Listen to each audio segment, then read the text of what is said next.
Step 10, Master Step, stand-to-stand bridges. We've reached the master step of the bridge series, the stand-to-stand bridge. A stand-to-stand bridge is just what the name suggests. You go from standing back into a bridge, then push up into the standing position again. So half this technique involves something you've already seen on this DVD, the previous step, the closing bridge. After performing a closing bridge, instead of sitting down and standing up again, you just push yourself back into the standing position. This sounds simple, but it's far from easy. Performing stand-to-stands correctly requires total body strength, high-level suppleness in the front and back of your body, good balance and coordination, and considerable strength flexibility in the shoulders. It even heals old aches and pains that slow you up. Despite the massive importance of all these qualities, bridging in the West is neglected to the point where, at least outside prison walls, it's virtually a forgotten art.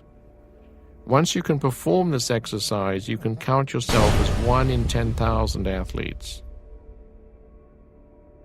Before you start, you need to take the proper safety precautions you took for closing bridges. You need to establish the area you are training in is safe.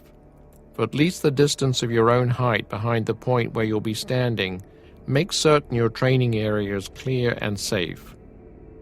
No sharp objects to hurt your hands or spine, and definitely no table edges to clonk your skull on. If falling is a real concern, you can always pad out the area behind you with blankets, pillows, or cushions. Confidence is a big part of success in learning stand-to-stands, so do whatever you personally need to do to feel confident and safe. But a safe area won't help if you use poor technique.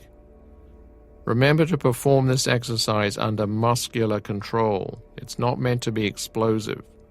Stand-to-stands don't require momentum to help you get back up. If you've learned closing bridges incorrectly by falling back onto your hands, this is going to seem rough, maybe even impossible to you.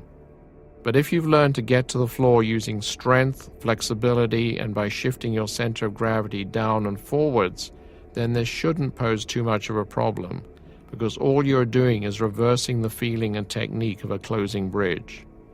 You have to be able to do this shift to fully understand what I mean. Basic posture. Your posture should be natural with the feet about shoulder width apart. Place your hands on your hips.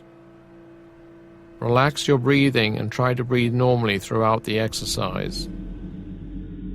Negative.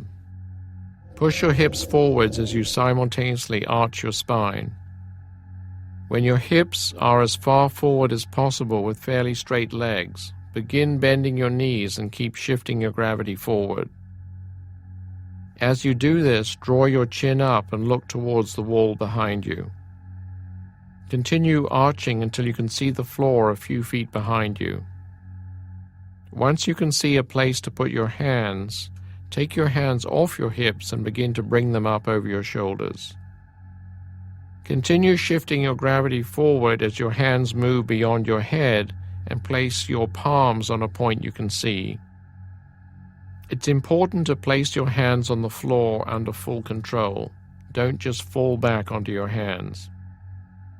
Once your hands are secure, lean back and put some of your body weight through your hands and fingers. Straighten your arms and legs as much as possible.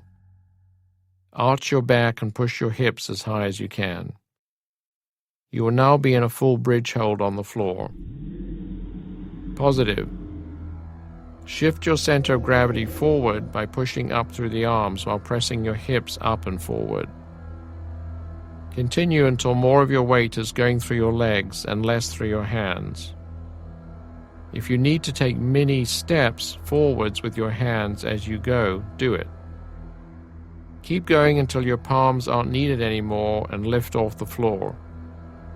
Continue the gravity shift as you straighten your spine a little and flip your arms back over your head. Place your arms by your side and pull your chin down to its normal position. Draw in the hips and straighten the legs and body until you are back in the starting position again.